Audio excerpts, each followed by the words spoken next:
परमात्मा प्रभु श्रमण भगवंत महावीर स्वामी की सदाकाल जय विजय हो। मेरे आराध्य दैवत जैन जैन के वंदनीय श्रद्धा के केंद्र बिंदु कर्नाटक गजकेसी गौ तपस्वी पूज्य गुरुदेव गणेश लाल जी महाराज साहब, मेवाड़ संघ शिरोमणि परम पूज्य श्री अंबालाल जी महाराज साहब, सबके श्रद्धा स्थान महामंत्री परम पूज्य श्री सौभाग्य मुनि जी महाराज साहब, महाराष्ट्र प्रवर्तनी ज्ञान गंगोत्री गृहिणी साहब परम पूज्य श्री प्रभाकर जी महाराज साहब, इन समस्त स्वर्गस्थ दिव्यस्थ आत्माओं के पांव चरणों में भावपूर्वक वंदन नमस्कार। मेरे आस्था के आयाम महाराष्ट्र प्रवर्तनी नौकार आराधिका गुरुवर्या परम पूज्य श्री प्रतिभा जी महाराज साहब, परम उपकारी वर्धमान आयमिल तपोनिधि परम पूज्य महाराज साहब के पांच चरणों में कोटिशा वंदन। धर्मानुरागी बंधुओं एवं सुशीलवती माताओं तथा बहनों, हमारी बात चल रही थी, हम देख रहे हैं ABCD के लेटर को। देखते देखते हमारी बात अधूरी रह गई थी। ई लेटर याद है ना? ई लेटर कहता है, क्या कहता है? Examine your weakness, examine your weakness. अपने कमजोरी को, अपनी कमजोरी कहाँ है यह पता लगाओ। यह बात चल रही थी कि हमारी कमजोरी कहाँ है, मेरी कमजोरी कहाँ है, यह हमें देखना है। उसके लिए हम तीन बात देख रहे थे। पहली बात है कि अपनी गलती को सुनने की तैयारी हो। क्या हो? अपनी गलती सुनने की तैयारी हो। कोई भी हमारी गलती बताए तो हमें सुनने की तैयारी होना चाहिए, पर हम सुनते नहीं हैं। आज का माहौल ऐसा बन चुका है कि बेटा पिता की नहीं सुनता है, बहू अपने सास की नहीं सुनती है। बेटे की गलती है, पता है पिताजी को बेटे की गलती है, पर पिताजी बेटे को बता नहीं सकते हैं, क्योंकि सुनना ही नहीं चाहता। बेटा सुनना नहीं चाहता और पिताजी सुनाने के लिए जाते तो वह हिम्मत नहीं कर पाते हैं कि बेटा सुनेगा या वापस जवाब देगा। सुनने की क्या करो, अपनी गलती को सुनने की तैयारी रखो। सुनो, क्या फर्क पड़ने वाला है? हमारी गलती हो गई, वह सुनना ही हमें, कभी ना कभी तो वह बात हमें किसी को पता चल जाएगी। यह तो हो गई है हमारी गलती। बीच में कांच की गिलास रखी थी, वह फूट गई, क्या फर्क? हाँ, ऐसा नहीं है कि तुमने क्यों रखी है गिलास, तुम्हें अक्ल नहीं है क्या? बीच में रख देते हो, मेरे से फूट गई। स्वीकार कर लो कि हाँ फूट गई है मेरे से। उनको क्यों दोष देते हो? स्वयं के दोष देखो कि मेरी कमजोरी मैंने देखा नहीं है, इसलिए वह गिलास फूट गई है। स्वीकार करने की क्या करो, सुनने की तैयारी हो। पहली बात क्या? सुनने की तैयारी हो। दूसरी बात है अपने गलती को स्वीकार करने की तैयारी हो। पहली बात सुनने की तैयारी हो। बहनों, सामयिक में मोबाइल भूल गई। अपनी गलती सुनने की तैयारी हो, पहली बात। दूसरी बात है अपनी गलती स्वीकार करने की तैयारी हो। अपनी गलती हो गई है, उसे स्वीकार कर लो। सुनना तो है ही, पर सुनने के बाद में हमें स्वीकार करना है। किसी के साथ में बहस मत करो, आर्गुमेंट मत करो, किसी के साथ में झगड़ा मत करो। हो गई है, उसे स्वीकार करना ही करना है। कोई बात हमसे गलती हो गई है, कभी ना कभी तो वो बात पता चलेगी या नहीं चलेगी। उससे पहले कह दो हाँ मुझसे गलती हो गई। कौन ऐसा केवल ज्ञानी है कि जिससे गलती नहीं होती है? कोई ऐसा व्यक्ति है जिससे गलती नहीं होती है? हर व्यक्ति से गलती होती है, उसे स्वीकार कर लो।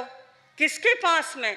स्वीकार करना है, बस हो गई है। हर इंसान से गलती होती है, पिताजी से भी गलती होती है, माँ से भी गलती होती है, हर व्यक्ति से गलती होती है, पर उसे सुनने स्वीकार करने की तैयारी हो। पहली बात, पक्की 3 बात याद रखना, अपनी गलती को सुनने की तैयारी हो। दूसरी बात, अपनी गलती स्वीकार करने की तैयारी हो। और तीसरी बात है, अपनी गलती को सुधारो। क्या? अपनी गलती को सुधारना है। जैसे देखो कि लेखक अपनी किताब लिखता है, वह किताब लिखने के बाद में प्रूफ रीडर को अपनी किताब बेचता है। क्यों बेचता है? कि मेरी जो गलती हो गई है उसको आपको निकालना है, सुधारना है। एक ऑथर भी वह चाहता है कि मेरी किताब बाजार में जाने से पहले कोई गलती ना हो, उसको सुधारना चाहिए। वह प्रूफ रीडर अपनी किताब प्रूफ रीडर के पास में देता है। तो क्यों नहीं हम भी अपने जीवन में एक गुरु बना ले, एक ऐसा व्यक्ति बना ले, एक चाहे दोस्त बना लो, कोई भी बना लो, कि मेरी कहीं पर भी गलती हो जाए तो वह मुझे कह दे। होना चाहिए नहीं है? चाहे गुरु हो, चाहे माता पिता हो, चाहे कोई भी ऐसा एक इंसान बना लो, एक व्यक्ति बना लो, जिससे हम अपनी गलती को सुधार सके, कह सके कि वह हमारी गलती, हमारी कहीं भी अपने जिंदगी में गलती है तो वह हमें कह दे। एक ग्रंथ में एक शब्द आता है, बाल तपि इति ग्रंथम। आज बच्चे की भी, अगर छोटा बच्चा भी है तो वह गलती उसकी भी, उसने अगर हमारी कोई गलती कह दी है तो उसका भी सुनना चाहिए है? अगर छोटा भी बच्चा भी हमें समझा दे कि पिताजी आपने ये ऐसा कैसे कर दिया, तो सुनना चाहिए या नहीं है?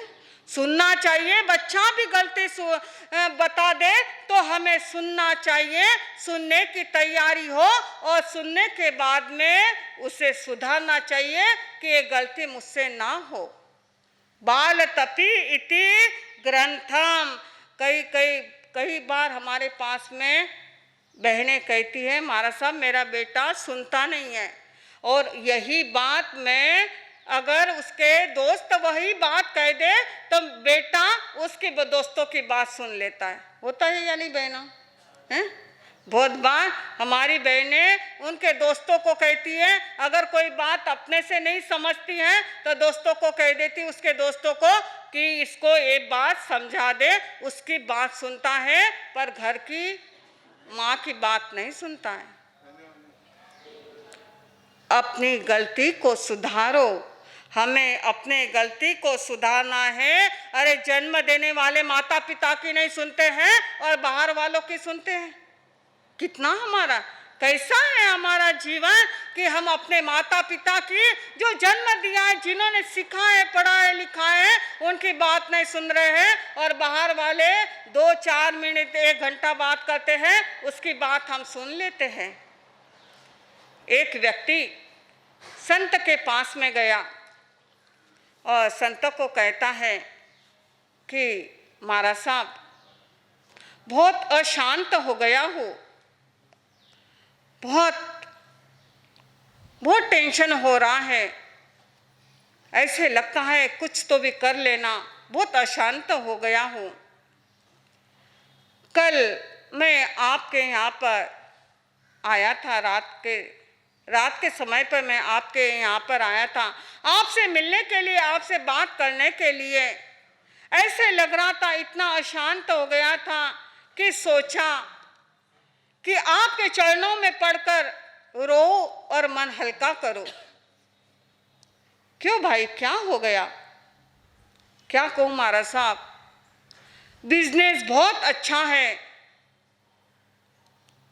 भगवान की कृपा है, आपकी कृपा है, बहुत अच्छा बिजनेस चलता है, टर्नओवर इतना है, पर क्या करूं, अशांत हो गया, मन अंदर से खोखला बन गया है, बहुत डिस्टर्ब हो गया हूँ।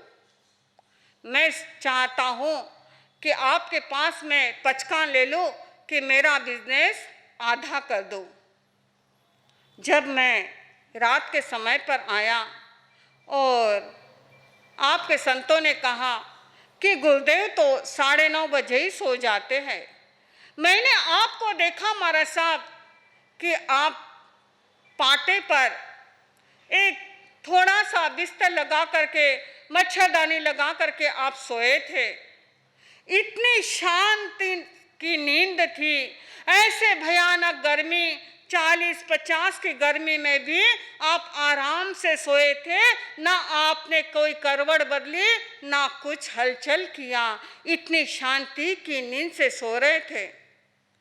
मैं वहाँ से उठा, गाड़ी में बैठा, यही विचार कर रहा था कि गाड़ी में एसी, ऑफिस में एसी, घर में एसी, और फिर भी रात को नींद नहीं आती, और यह संतों के पास में, गुरु के पास में कुछ भी नहीं है, और फिर भी कितनी शांति की नींद सोते हैं। महाराज साहब, बस मैं आपके पास से पचकान लेने के लिए आया हूँ कि मेरा बिजनेस क्या कर दो, हाँ, पचकान दे दो। मैं आधा ही करना चाहता हूँ, क्योंकि उसने अपने कमजोरी को देख लिया। मेरी कमजोरी कहाँ है, मेरी गलती कहाँ हो रही, मेरा मन अशांत क्यों हो रहा है, इसके कारण से ही मेरा मन अशांत हो रहा है। अपनी गलती को सुधारो। देखो, महापुरुष जो हमारे मृगावती का नाम सुना है, महासती मृगावती जब भगवान का समो शरण लगा हुआ था, उस समय पर भगवान के दर्शन के लिए सभी साध्वियां वहां पर पहुंची, दर्शन किए भगवान के। और उसी समय पर मूल रूप में कौन आए, बोलो? सूर्य और चंद्रमा मूल रूप में आए, अपने शरीर के साथ में वहां पर भगवान के दर्शन करने के लिए आए। तो पूरे वहां पर क्या हो गया, उजाला ही उजाला हो गया। शाम का समय हो गया, सारी साध्वियां धीरे धीरे एक एक करते करते क्या हो गई, अपने अपने स्थान पर चले गई। समय की मर्यादा होती है साधु के पास में कि ये समय के बाद में साध्वी को संत के पास में नहीं चलता है। तो समय हो गया तो धीरे धीरे अपने सारी साध्वियां करके चली गई। अब मृगावती को ध्यान नहीं रहा कि समय, क्योंकि वहां पर मूल रूप में कौन आ गए, सूर्य और चंद्र आ गए। प्रकाश ही प्रकाश था, पता ही नहीं चला। अब वह वहीं बैठी रही और बाद में वह सूर्य और चंद्रमा अपने स्थान पर चले गए। पता चला कि यह तो समय यहाँ पर रुकने का नहीं है, और वह उठी और तुरंत अपने स्थान पर गई। तो महासती गुरानी ने उपालंब दिया।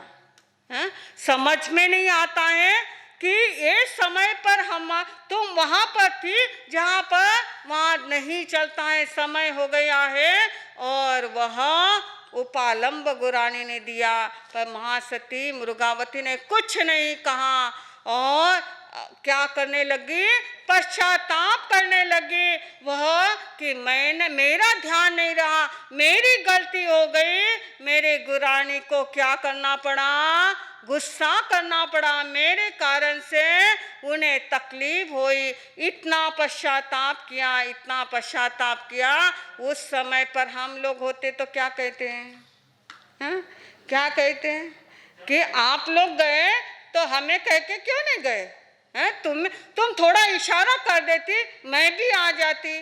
पर उस समय पर महासती ने कुछ नहीं कहा, यही कहा और पश्चाताप करती रही। पश्चाताप करते करते क्या हो गया, केवल ज्ञान हो गया। देखो, अपनी गलती को सुधारा है, अपनी गलती सुधार ली तो केवल ज्ञान और केवल दर्शन हो गया। ये होती है, अपनी कहीं पर भी गलती हो जा उसको सुधार लो, चाहे गुरु हो चाहे कोई भी व्यक्ति हो, अपनी गलती को सुधार लो तो कुछ ना कुछ तो हाँ, अपने जीवन में भी परिवर्तन आएगा। जैसे आप लोग गाड़ी चलाते हो, चलाते चलाते गाड़ी बोर्ड बता देता है कि आपको यू टर्न लेना है, तो गाड़ी वापस लेते हो या नहीं? क्या बस उस समय पर पूछते हो कि क्यों इधर से नहीं जाना है? पूछते हो? चुपचाप गाड़ी यू टर्न लेते हो या नहीं? इसी प्रकार अगर हमारे कहने से, किसी को कोई बात कहने से हमारे जीवन में कोई परिवर्तन हो जाता है, हमारा कोई फायदा हो जाता है, तो जरूर अपनी गलती को किसी के सामने स्वीकार करो, उसे सुधारो। गौतम स्वामी जो 4 ज्ञान के धनी थे, गौतम स्वामी जो श्रावक के पास में क्या गए? गौतम स्वामी बेला बेला की तपस्या करते, गोचरी के लिए गए, गोचरी के लिए गए, आनंद श्रावक के यहाँ पर गए। आनंद श्रावक को क्या हो गया था? अवधि ज्ञान हुआ, अवधि ज्ञान हुआ। आनंद श्रावक ने गौतम स्वामी को कहा, बनते मुझे इतना इतना अवधि ज्ञान हुआ है। गौतम स्वामी ने सुना, गौतम स्वामी ने कहा कि श्रावक को इतना ज्ञान नहीं हो सकता है अवधि ज्ञान, पर इतना अवधि ज्ञान नहीं हो सकता है। तब वह उतना कह करके गौतम स्वामी अपने स्थान पर गए, भगवान के पास में गए। पात्रा टेका भी नहीं, बेला का पारना था, हाथ में गोचरी थी, और भगवान ने कहा गौतम स्वामी अभी के अभी जाओ और आनंद श्रावक को क्या करके आओ? खमत कामना करके आओ कि जो श्रावक ने, आनंद श्रावक ने बात कही वह सही है, उन्हें उतना ही अवधि ज्ञान हुआ है। और वह गौतम स्वामी बिना पालना किए वापस गए और आनंद श्रावक को क्या किया? खमत कामना किया। देखो क्या छोटे थे गौतम स्वामी, पालना करने के बाद में भी जा सकते थे, पर भगवान ने कहा नहीं, अभी के अभी तुम्हें जाना है, पहले अपनी गलती हो गई है उसको क्या करो? स्वीकार करो और उस गलती को सुधार लो। ये होता है, चाहे छोटा हो चाहे बड़ा हो, उन्हें क्या करना चाहिए? अपने जीवन में अपनी गलतियों को सुधारना चाहिए। चाहे वीरो मंगलम गौतम प्रभु, मंगलम स्तूलिभद्राद्य जैन धर्मोस्तु मंगलम। चरम तीर्थंकर शासनपति प्रभु भगवान महावीर स्वामी की सदा काल जय हो, विजय हो, सदा काल जय विजय हो। अपने युग के उच्च कोटि के महाक्रांतिकारी महासंत सदगुरुनाथ उच्च गुरुदेव श्री गणेश लाल जी महाराज साहब, सर्वशास्त्र विशारदा परम पूज्य गुरनिसा श्री प्रभाकर जी महाराज साहब के पावन स्मृति में हम सबके भक्ति युक्त वंदन नमन। अनंत अनंत उपकारी परम पूज्य प्रतिभा जी महाराज साहब के चरणों में सह भक्ति हम सबके वंदन नमन अर्पित हो। धर्मानुरागी बंधु, चिंतनशील माताओं तथा बहनों, हम लोग देख रहे हैं हमारे परम पिता परमात्मा प्रभु की अंतिम वाणी उत्तराधायन सूत्र, और वो उत्तराधायन सूत्र का मालूम है आपको 36 अध्ययन है। मैंने पहले दिन ही बताया था 14 अध्ययन में क्या है, 7 में क्या है, 3 में क्या है। उस दिन ही मैंने आपको पूरे 36 अध्ययन का विवरण बताया था। हम देख रहे हैं 29वां अध्ययन, जो प्रश्न उत्तर की श्रृंखलाओं में बंधा हुआ है। 29वां अध्याय। भगवान से प्रश्न पूछा। हमारा कौन सा चल रहा है? चौथा चल रहा है। कल चौथा अधूरा रहा था। गुरु और साधर्म की भक्ति करने से जीव को क्या मिलता है? भगवान से पूछा, प्रभु गुरु और साधर्म की सेवा करो तो इस जीव को क्या मिलता है? कल हमने देखा था गुरु की सेवा करने वाले कुमारपाल महाराजा और वस्तुपाल राजा, कल दोनों की बात हमने देखी थी। इन्होंने गुरु की भक्ति और गुरु की सेवा कैसे की। दूसरा शब्द है साधर्मी। साधर्मी की सेवा भक्ति करने वाला। एक समय था जिस समय लोग साधर्मी वात्सल्य करते थे। साधर्मी वात्सल्य, साधर्मी वात्सल्य बोले तो क्या? वात्सल्य यानी प्रेम। वात्सल्य यानी कहते हैं जैसे गैया का प्रेम उसके बछड़े पर रहता है, उसको वात्सल्य कहते हैं। तीर्थंकरों के वृक्ष स्थल पर एक चिन्ह होता है, उसको क्या कहते हैं? वात्सल्य। वत्स शब्द से वात्सल्य बना है। हमारे आचार्यों ने हमें शब्द दे दिया साधर्मी वात्सल्य। वात्सल्य किस पे रखो? साधर्मी पर। तुम्हारा वात्सल्य एक साधर्मी पर रहा तो मालूम है 7 पीढ़ी तक आपका वात्सल्य वो पूरे परिवार को एक डोर में बांध के रखेगा। इसको कहते हैं साधर्मी वात्सल्य। लोग साधर्मी वात्सल्य का नाम लेकर के लोगों को जिमने को बुलाते थे। जिमने को बुलाते, भोजन कराते, आपस में एक दूसरे मिलते और एक दूसरे बात करते थे। यह था साधर्मी वात्सल्य। सिद्धांत सूत्रों में नहीं पर नीति में बताया साधर्मी वात्सल्य 4 प्रकार से हम कर सकते हैं।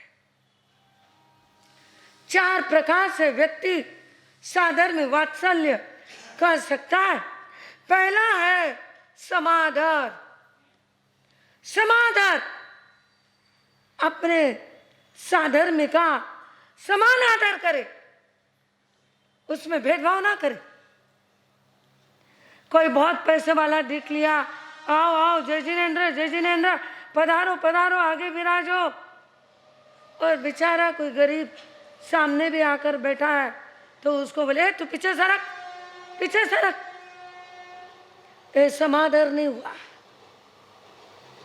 मैं आपको बता रही हूं साधर्मी की श्रृंखला ध्यान रखना। साधर्मी की श्रृंखला बना के रखो। हमारे भारत में 2 प्रकार की कम्युनिटी चलती थी, एक फारसी और एक सिंधी। आज फारसी कम्युनिटी का बीज मात्र भी नहीं बचे। फारसी लोग बीज मात्र भी नहीं बचे, और सिंधी जो बीज मात्र भी नहीं थे, आज उनका वृक्ष इतना बढ़ गया, इतना बढ़ गया, बहुत बढ़ गया। कारण क्या? फारसी जाति पूर्णतया समाप्ति की ओर हो गई और क्रिश्चियन लोग बहुत बढ़ गए। कारण यदि डीप में जाके देखो तो एक ही कारण है, साधर्मी का। उन्होंने साधर्मी को पकड़ा नहीं और सिंधी लोगों ने छोड़ा नहीं। मैं आपको बता रही हूं साधर्म्य वात्सल्य के 4 कारण। पहला कारण है समादर, समान आदर करो सबके लिए। साधर्मी के प्रति जब साधर्मी एक चाजम पर बैठते हो ना, तो साधर्मी के प्रति भेदभाव मत रखो। तुम्हारी साधर्मी के प्रति रही हुई भेदभाव सिद्धांत कहता है मैं नहीं, तुम्हारे साधर्मी के प्रति रही हुई भेदभावना इतना अनर्थ कर देगी कि या तो वह जीवन को समाप्त कर देगा या वह धर्म छोड़ देगा। समादर पहला 4 कारण में से पहला कारण है समादर। साधर्म्य का समादर करो। आलोचना, अप्रिय वचन, आक्षेप, यह शब्द मत बोलो। साधर्म्य के लिए इन शब्दों का यूज मत करो। ध्यान रखना, चाहे छोटा हो चाहे बड़ा हो, साधर्म्य साधर्म्य होता है।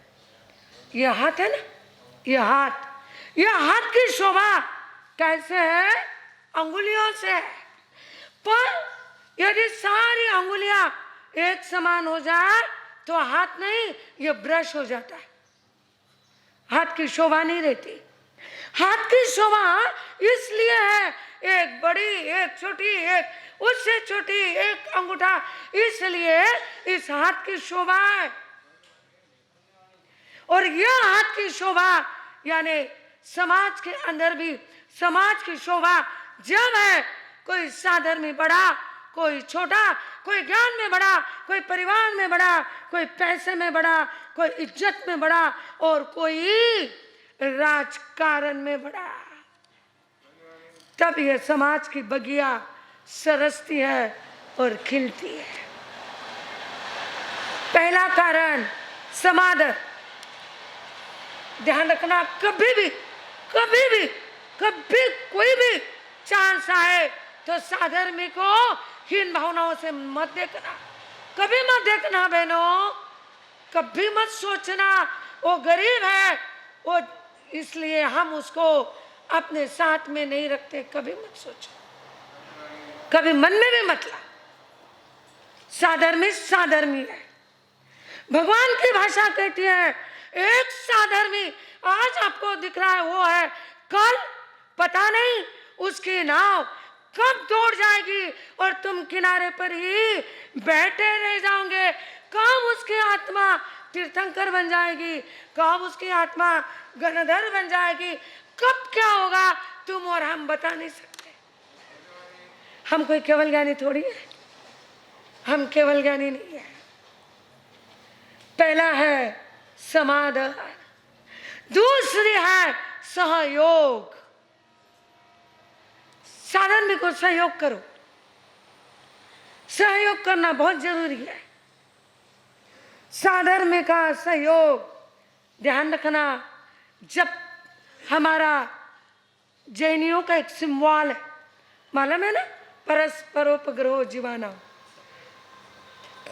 आपने कभी सूत्र का अर्थ सोचा है? कितना सुंदर शब्द दे दिया हमें, कितना अच्छा शब्द दिया। 14 राजू लोक का एक चिन्ह दे दिया और नीचे एक सूत्र दे दिया, परस्परोपग्रहो। इसका मतलब क्या है? एक दूसरों के प्रति सहयोगी बनो। और यदि एक दूसरे के प्रति सहयोगी ना बनो तो वो जैन नहीं हो तुम। अरे पैर में हम लोगों को खूब अनुभव है, पैर में कांटा लग गया ना तो सर हमारा मस्तिष्क मैसेज देता है हाथ को, कांटा लग गया, कांटा निकालो। आंखें देखने लग जाती है, हाथ क्या करने लग जाते हैं? कांटा निकालने के लिए हाथ बढ़ जाते हैं। और जब तक कांटा ना निकालो तब तक पूरा शरीर तटस्थ हो जाता है। सारी इंद्रियां काम करना बंद कर देती है। मुंह खाना बंद कर देता है, कान सुनना बंद कर देता है, पैर चलना बंद कर देता है। एक हाथ से कांटा निकालो, एक हाथ काम बंद कर देता है। क्यों? परस्परोपग्रहो, ये जैनियों का मंत्र है। ये भगवान ने शब्द दिया है उमा स्वाति तत्वार्थ सूत्र के अंदर, यह शब्द दे दिया। तत्वार्थ शब्द सूत्र का यह सूत्र है, परस्परोपग्रहो, जीवानाम मानो एक दूसरे के सहयोगी बनो। दिल्ली के एक श्रावक दर्शन के लिए आए थे दिगंबर, पर दर्शन के लिए आए। वैसे भी जालना एक ऐसा क्षेत्र है, वहाँ पर 36 कौम के लोग आते हैं। तो हम वहाँ समाधि के पास में बैठे थे, वह दर्शन करने लग गया। सहज पूछ लिया कि आप कहाँ से आए? बोले दिल्ली से आया हूँ, मैं दिगंबर जैन हूँ। अच्छा। बोले महाराज जी, हमारे समाज में ऐसी प्रथा है, ध्यान से सुनना। कहते हैं महाराज जी, हमारे समाज में ऐसी प्रथा है, एक समय ऐसा आया मेरे पास में कुछ नहीं था, कुछ भी नहीं था, और मैं दिल्ली में चले गया, अपने समाज के लोगों के पास में गया और कहा मैं नया आया हूँ, दिवाला निकाल के आया हूँ। तब समाज के लोगों ने कहा मीटिंग करी और मीटिंग में एक प्रस्ताव पास कर दिया, जितने लोगों की किराना दुकान है उतने लोग माचिस नहीं रखना। क्या नहीं रखना? माचिस। बोले महाराज जी, सबने माचिस रखना बंद कर दिया, और जिनके माचिस की दुकान नहीं थी उन लोगों ने मुझे 100 रुपए दे दी।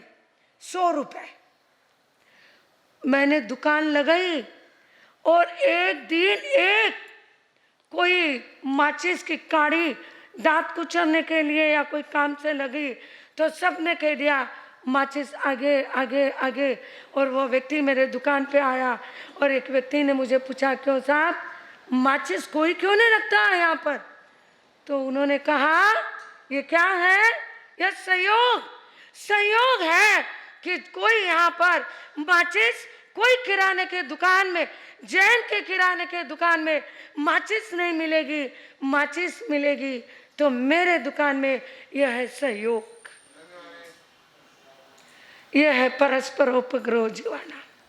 आज सब बोलने की बातें मत रखो, अपने जीवन में लाओ सहयोग।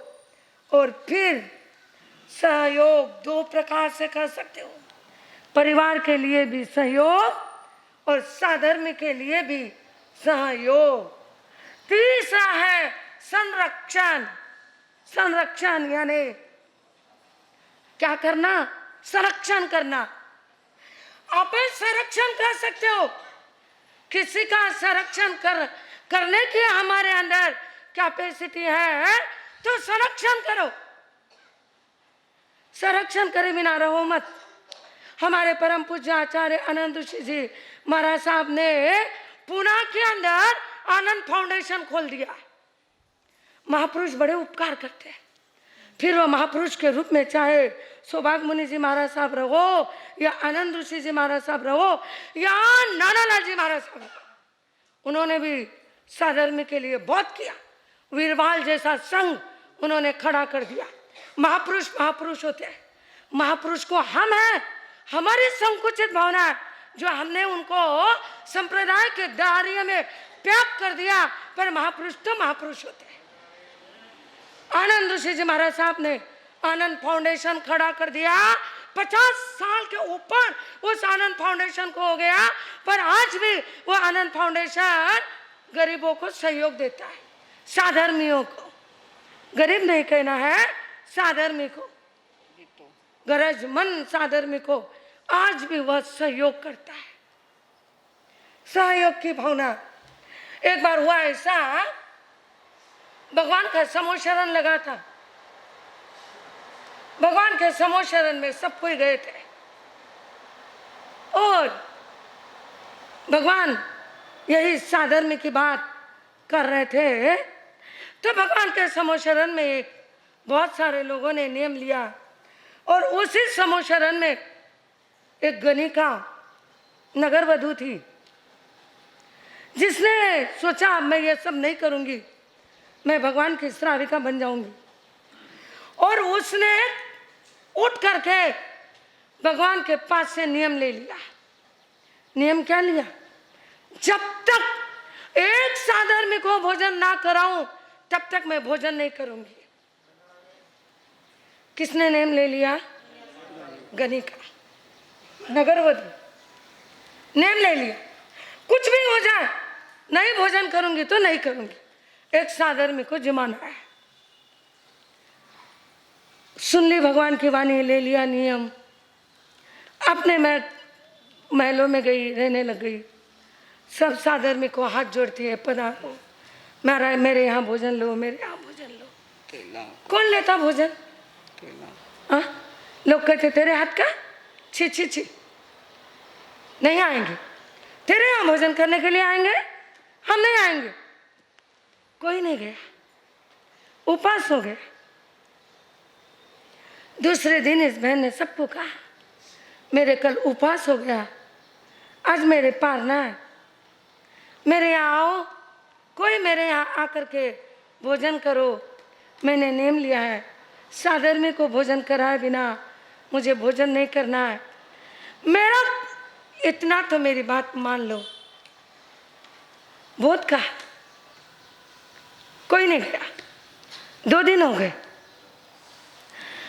3 दिन हो गए, बहन के यहाँ कोई गया नहीं। हो गया ना तेला, तेला हो गया, कोई उसके यहाँ भोजन करने नहीं गया। चौथे दिन अभय कुमार उधर से निकले और बहन ने हाथ जोड़ के कहा, भैया तेला हो गया, साधर्मी को भोजन कराए बिना मुझे भोजन नहीं करना है, आप मेरे यहाँ पधारो और भोजन करो। अभय कुमार ने कहा चलो मैं चलता हूं। अभय कुमार ने यह नहीं सोचा लोग मुझे क्या कहेंगे, लोग मुझे यह कहेंगे अभय कुमार को वेश्या के घर में देखा, लोग मुझे क्या कहेंगे, यह उन्होंने नहीं सोचा। उन्होंने सोचा ये घृणा पाप से कर रहा हूं, पापी से, मुझे पाप से घृणा है, मैं पापी से घृणा क्यों करूं। और अभय कुमार तेले के पारने के दिन उस बहन के यहाँ पारना करवाने चले गए। और जब उन्होंने पारना किया, साधर्मी समझ करके उस बहन ने पारना किया।